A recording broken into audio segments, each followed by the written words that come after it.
Assalamualaikum warahmatullahi wabarakatuh. Kami dari kelompok 5 akan mempresentasikan analisis studi kasus kami yang berjudul Analisis Minyak Goreng, Hubungan Negara Pasar dan Masyarakat dengan Naiknya Harga Minyak Goreng dan Kontribusi Sektor Sawit Ekonomi Republik Indonesia. Presentasi ini dilakukan untuk memenuhi ujian akhir mata kuliah State Market and Society dengan dosen pengajar Ibu Asmiati Abdi Malik. Adapun anggota kelompok dari kelompok 5 ini yakni saya sendiri Amalia Rahma Sofiana dan teman saya Indira Rasmawati, kemudian Mestika Rani dari Salapian. Selanjutnya kita akan masuk kepada materi utama yang pertama tentang rantai pasok minyak goreng yang akan disampaikan oleh saya sendiri.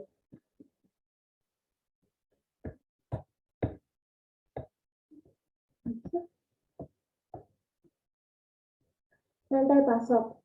Kenaikan harga minyak goreng di tengah masyarakat diduga akibat adanya masalah di rantai pasoknya.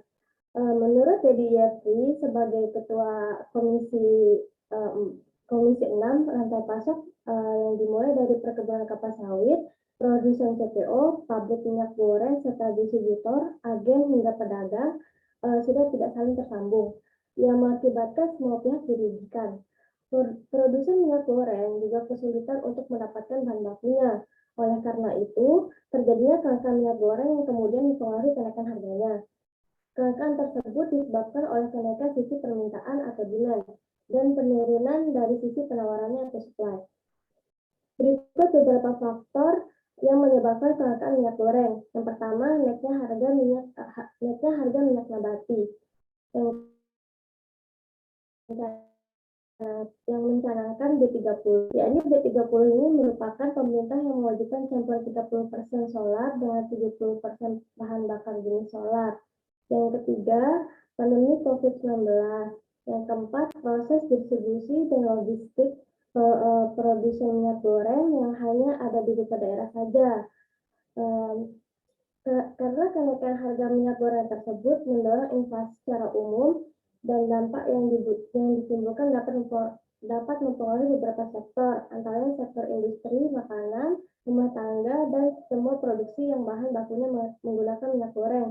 Oleh sebab itu, adanya peningkatan inflasi dari segi inflasi indeks harga kenaikan.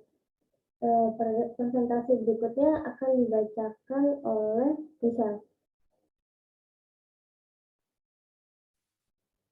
Sekarang kita akan membahas tentang teori yang menjelaskan hubungan sebab akibat antara proses produksi dengan harga produk. Untuk menjelaskan sebuah hubungan sebab dan akibat dari proses produksi dengan harga dari produk yang dihasilkan di masyarakat, ada dua perspektif yang tergantung kita ingin mendalami yang mana, dapat membantu kita untuk mengerti kenapa harga yang ada di masyarakat adalah demikian dan bagaimana itu berkorelasi dengan proses produksinya. Yang pertama, kita mengerti terlebih dahulu prinsip dasar atas kenapa suatu harga produk dapat dipengaruhi oleh proses produksinya. Dalam dunia ekonomi, produksi adalah suatu sorotan di mana apabila tidak terjadi produksi, sistem dan proses ekonomi tidak akan ada. Dan di dalam proses produksi inilah, suatu produk dapat diberikan harga. Contoh dari prinsip di atas adalah, apabila kita hendak menjual daging di pasar, kita akan memberikan harga sesuai dengan proses yang kita jalani untuk bisa menjual daging tersebut. Seperti dari ternak yang kita ambilkan dagingnya. Misalkan kita menjual daging babi. Potongan-potongan daging dan tentu peralatan yang dibutuhkan dan tentunya waktu kita untuk bisa memproduksi daging itu sehingga bisa sedemikian ada di pasar harganya. Prinsip ini juga menjadi penerapan terusan untuk sebuah produksi tambahan.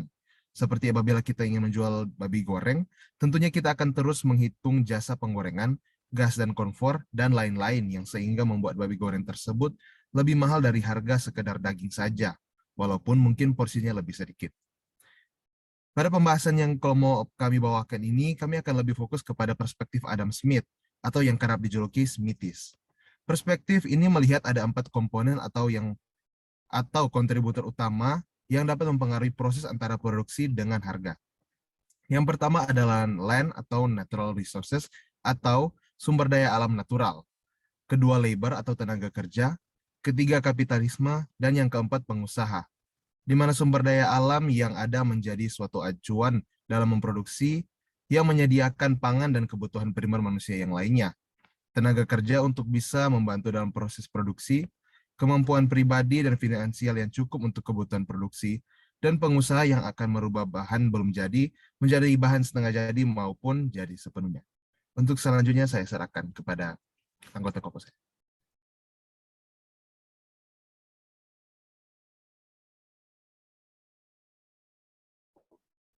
Yang selanjutnya ialah relasi dengan negara, pasar, dan masyarakat dengan kenaikan harga minyak goreng. Hubungan NPM dengan naiknya harga minyak goreng dikarenakan berkaitan dengan yang pertama ialah mekanisme pasar, penghapusan HET oleh pemerintah dari minyak goreng kemasan untuk memastikan ketersediaan pasar tampaknya menunjukkan bahwa pemerintah telah kehilangan mekanisme pasar. Begitu Menteri Dalam Negeri menghapus HET pada barang dagangan, bahkan stok minyak goreng langsung membanjiri retail modern. Dan yang kedua, pengakuan istana. Sehingga sangat penting kaitan di antara keduanya dengan masyarakat, dikarenakan masyarakat membutuhkan minyak goreng tersebut. Akan tetapi, harganya kini kian melonjak dan membebani rakyat. Next slide bisa dilanjutkan oleh Indri.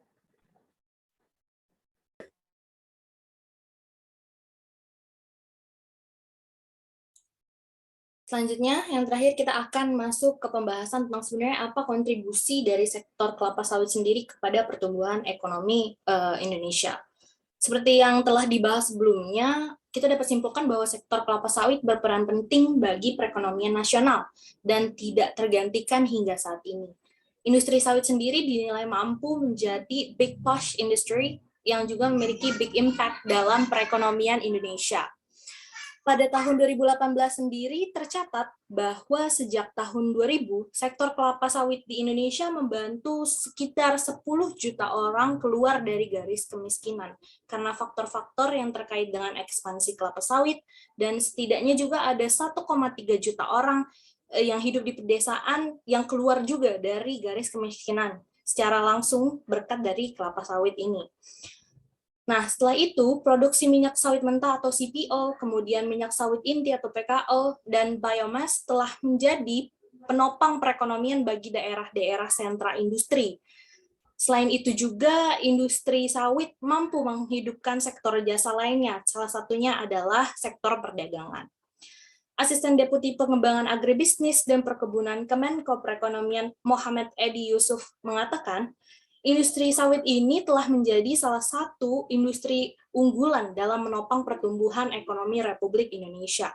Bahkan saat pandemi COVID-19 melanda dunia, industri sawit tidak terdampak dan tetap memberikan kontribusi yang besar bagi perekonomian di Indonesia. Seperti yang dapat dilihat di layar, beberapa prospek manfaat dari sektor sawit kepada perekonomian Republik Indonesia antara lain seperti yang pertama, industri sawit ini merupakan sebuah industri padat karya yang telah banyak menyerap tenaga kerja langsung dan ataupun pekerja tidak langsung. Yang kedua, setiap tahunnya industri sawit berkontribusi kepada PDB Indonesia di mana sebesar 3,50%.